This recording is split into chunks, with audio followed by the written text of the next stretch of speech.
আল্লাহর নবী সাল্লাল্লাহু আলাইহি ওয়াসাল্লাম হাদিসের মধ্যে বলেন, কেউ যদি রমজান মাসে ইতিকাফ করে, শেষ দশকে ইতিকাফ করে, তো আল্লাহ তাআলা তার জিন্দেগীর সব গুনাহ মাফ করে দেয়। এমন ভাবে নিষ্পাপ বানায় দেয়, এমন ভাবে নিষ্পাপ বানায় দেয়। আল্লাহর নবী সাল্লাল্লাহু আলাইহি ওয়াসাল্লাম বলেন, রমজান মাসে ইতিকাফ করার মাধ্যমে বান্দাকে আল্লাহ তাআলা এমন নিষ্পাপ বানায় দেয়, যেমন ছোট্ট শিশু যখন মার গর্ভ থেকে দুনিয়ায় আসে, তার যেমন কোনো গুনাহ থাকে না, তার যেমন কোনো গুনাহ থাকে না, সে যেমন নিষ্পাপ মাসুম হয়ে যায়। আল্লাহ তাআলা বলেন, রমজানের যদি শেষ দশকে কোনো বান্দা যদি ইতিকাফ করে, তাহলে আমি আল্লাহ তারে সেরকম নিষ্পাপ মাসুম বানায় দেই। বলেন সুবহানাল্লাহ। শেষ দশকে ইতিকাফ করলে আল্লাহ তাআলা নিষ্পাপ বানায় দেয়, মাসুম বানায় দেয়। এজন্য নবী করিম সাল্লাল্লাহু আলাইহি ওয়াসাল্লাম তার জিন্দেগিতে কখনো ইতিকাফ ছাড়ে না। আল্লাহর নবী সাল্লাল্লাহু আলাইহি ওয়াসাল্লাম যতদিন দুনিয়ায় বাইচা রয়েছিলেন, যতটা রমজান পেয়েছেন, প্রত্যেকটা রমজানে ইতিকাফ করছে। বলেন সুবহানাল্লাহ। নবীজি তার জিন্দেগির মধ্যে সব সময় ইতিকাফ করছে, আর আমরা আমাদের জিন্দেগির মধ্যে এমন আছি, একদিনও ইতিকাফ করি না। আছে না? আমরা আমাদের জিন্দেগির মধ্যে ইতিকাফ করি না, অথচ নবীজি ইতিকাফ ছাড়তেন না। তাহলে পুরো উল্টো, নবীজি ইতিকাফ ছাড়তেন না আর আমরা ইতিকাফ করি না। তাহলে বুঝেন, নবীজি যার জিন্দেগির মধ্যে কোনো গুনাহ নাই, যার জিন্দেগির সব গুনাহ আল্লাহ তাআলা মাফ করে দিস, এমন একজন মানুষ তার জিন্দেগির মধ্যে এত পরিমাণে আমল করতেন। আম্মা জান আয়েশা রাদিয়াল্লাহু তাআলা আনহা বলেন, আম্মা জান আয়েশা রাদিয়াল্লাহু তাআলা আনহা বলেন, নবী করিম সাল্লাল্লাহু আলাইহি ওয়াসাল্লাম রমজানের শেষ দশকে এত পরিমাণে ইতিকাফের মধ্যে মশগুল থাকতেন যে নবীজি শেষ দশকে রমজানে তিনি মসজিদের মধ্যে তার সময়টাকে অতিবাহিত করতে পারেন। সুবহানাল্লাহ। আল্লাহ পাক রব্বুল আলামিন রমজান মাসটাকে 3টা ভাগে বিভক্ত করেছেন। প্রথম 10 দিন হলো রহমতের 10 দিন, যেটা আমাদের থেকে বিদায় নিয়ে চলে গেছে। এর পরের 10 দিন হলো মাগফিরাতের 10 দিন, যেটা আমাদের থেকে বিদায় নিতেছে। এর পরের 10 দিন হলো নাজাতের 10 দিন, যেটা আমাদের সামনে আসতেছে। নাজাতের 10 দিন আসার আগেই মাগফিরাতের শেষ জুমা হলো আজকে, তথা ইতিকাফের আগে শেষ জুমা হলো আজকের জুমা। রমজান মাসে একটি আমল হলো ইতিকাফ করা, যেটি রাসূল সাল্লাল্লাহু আলাইহি ওয়াসাল্লাম তার জিন্দেগীর মধ্যে সব সময় করতেন। আল্লাহ নবী সাল্লাল্লাহু আলাইহি ওয়াসাল্লামের জীবন দশায় কখনো ইতিকাফ মিস করে নাই। রমজান মাসে, রমজানের শেষ দশকে তিনি সব সময় ইতিকাফ করতেন। এটা রাসূল সাল্লাল্লাহু আলাইহি ওয়াসাল্লামের একটি আমল ছিল। আর উম্মতের জন্যই, আমাদের জন্য রমজান মাসের শেষ দশকে ইতিকাফ করা, এটা হলো সুন্নতে মুআক্কাদা, কিফায়া। প্রথমে আসি, ইতিকাফ 3 প্রকার। একটা হলো ওয়াজিব ইতিকাফ, 2 নম্বর হলো সুন্নতে মুআক্কাদা ইতিকাফ, 3 নম্বর হলো নফল ইতিকাফ। 1 নম্বর ওয়াজিব ইতিকাফ বলা হয় যে ইতিকাফটা করা ওয়াজিব। কেউ মান্নত করলো যে আমার কোন কাজ সম্পূর্ণ হলেই আমি 2 দিন, 1 দিন, 5 দিন, 10 দিন ইতিকাফ করব। ওই ইতিকাফ করাটা বান্দার উপর ওয়াজিব হয়ে যায়, আবশ্যক হয়ে যায় করার জন্য, তার জন্য। ওয়াজিব ইতিকাফের নিয়ম হলো, ওয়াজিব ইতিকাফ করলে রোজা রাখা অবস্থায় ইতিকাফ করতে হবে। এরপরে হলো সুন্নতে মুআক্কাদা ইতিকাফ, যেটা রমজানের শেষ দশকে করা হয়। নিয়ম হলো প্রত্যেক মহল্লায়, গ্রাম থেকে কমসে কম একজন হলে ইতিকাফ করতে হবে রমজানের শেষ দশকে। যদি মসজিদে একজনে ইতিকাফ না করে, তাহলে মহল্লাবাসীর সবাই গুনাহগার ভাগীদারি হবে। আর যদি ইতিকাফ একজন হলেও করে নেয়, তাহলে সবাই গুনাহ থেকে মুক্তি পেয়ে যায়। এটা হলো রমজানের শেষ দশকে ইতিকাফ করতে হবে। আরেকটা হলো নফল ইতিকাফ।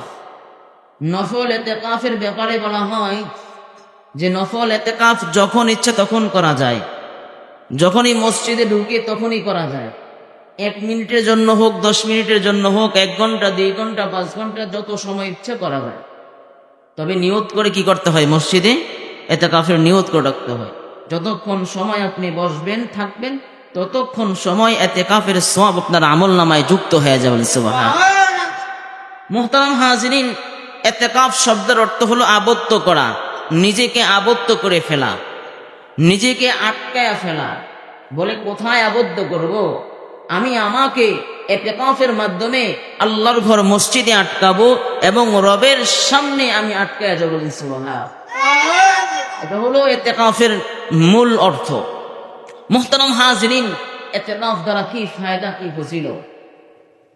আল্লাহর নবী সাল্লাল্লাহু আলাইহি ওয়াসাল্লাম বলেন, আমার কোন উম্মত যদি রমজান মাসে অথবা তার জিন্দেগীর মধ্যে একদিন ইতিকাফ করে, একদিন যদি কোন উম্মত ইতিকাফ করে, তো আল্লাহ তাআলা তার থেকে জাহান্নাম থেকে 3 খন্দক দূর করে দেয়। বলেন সুবহানাল্লাহ।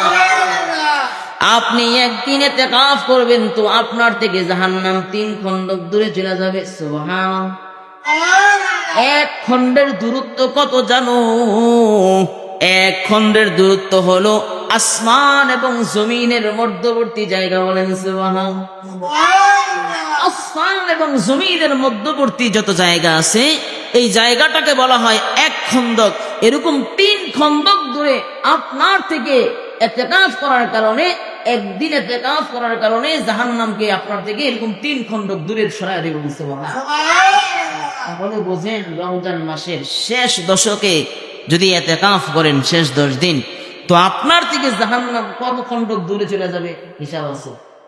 কথা বলে 30 খন্দক দূরে চলে যাবে জাহান্নাম। তার মানে বহু দূরে জাহান্নাম আপনার থেকে চলে যাবে। এজন্য ইতিকাফ করার দরকার আছে। শুধু বান্দা তাই নয়, ইতিকাফ করার দ্বারা কি লাভ?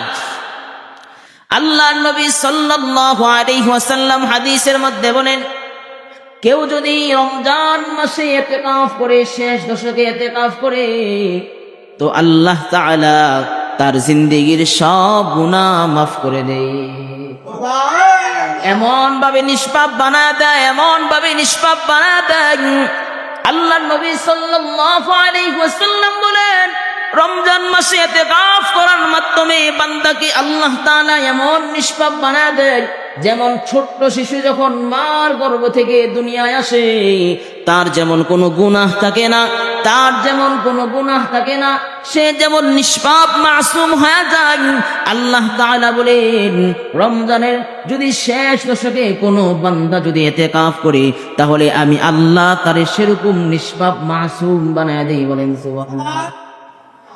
শেষ দশকে ইতিকাফ করলে আল্লাহ তাআলা নিষ্পাপ বানায় দেয়, মাসুম বানায় দেয়।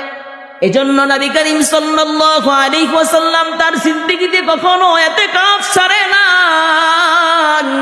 আল্লাহর নবী সাল্লাল্লাহু আলাইহি ওয়াসাল্লাম যতদিন দুনিয়ায় বাইচা রয়েছিলেন, যতটা রমজান পেয়েছেন, প্রত্যেকটা রমজানে ইতিকাফ করছে। বলেন সুবহানাল্লাহ।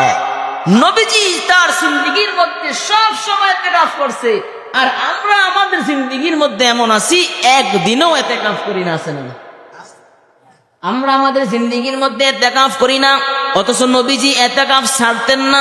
তাহলে পুরো উল্টা, নবীজি ইতিকাফ ছাড়তেন না আর আমরা ইতিকাফ করি না। তাহলে বুঝেন, নবীজি যার জিন্দেগীর মধ্যে কোনো গুনাহ নাই, যার জিন্দেগীর সব গুনাহ আল্লাহ তাআলা মাফ করে দিস, এমন একজন মানুষ তার জিন্দেগীর মধ্যে এত পরিমাণে আমল করতেন।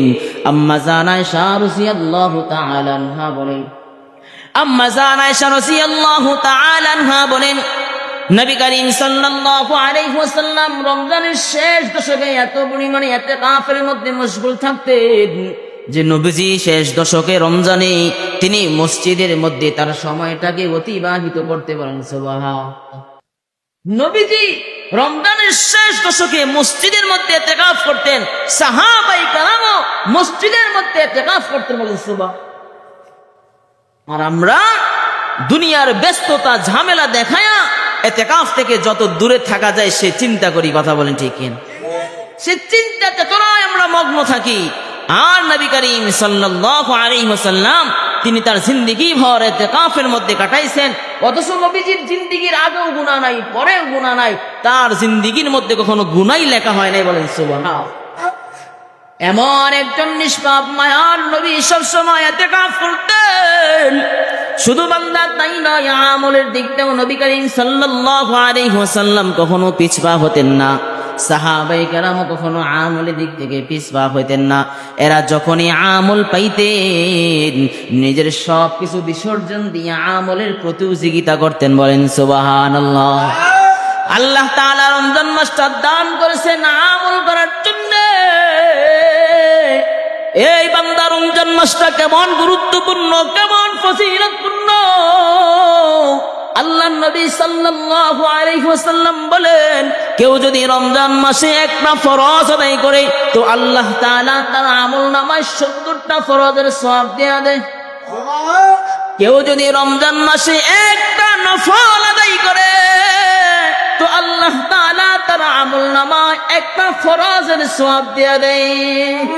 কেউ যদি রমজান মাসে একটা নেকি অর্জন করে তো আল্লাহ তাআলা তার আমলনামায় 70টা নেকির সওয়াব দেয়া দেয়।